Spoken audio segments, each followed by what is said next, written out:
Turkey's so-called peace spring operation into Syria entered its third day on Friday. As Turkey pushed forward with the air and ground offensive, losses were suffered on both sides of the Turkish-Syrian border.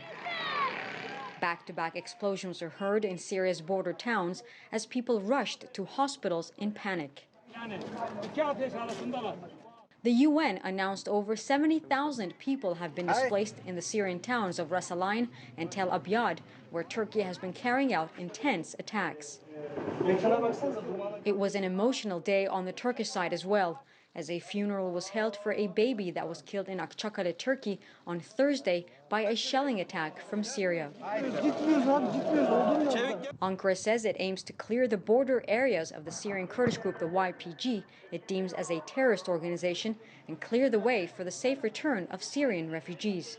Güvenliğin bölünmezliği ilkesi çerçevesinde It is our most natural and legal expectation that our allies show solidarity with us as per the principle of indivisibility of security. It is not enough to say, we understand Turkey's legitimate concerns. We want to see the solidarity very clearly. NATO Secretary General Jens Stoltenberg was in Turkey for talks with Turkish officials, including the Turkish President Recep Tayyip Erdogan and Foreign Minister Mevlut Çavuşoğlu. Stoltenberg emphasized that while NATO understands Turkey's legitimate security concerns, it also expects Ankara to act with restraint and caution. We have a common enemy, Daesh. A few years ago, they controlled significant territory in Iraq and in Syria. Working together in the global coalition, we have liberated all this territory and millions of people. These gains must not be jeopardized. Meanwhile, Turkey may be facing sanctions due to the operation.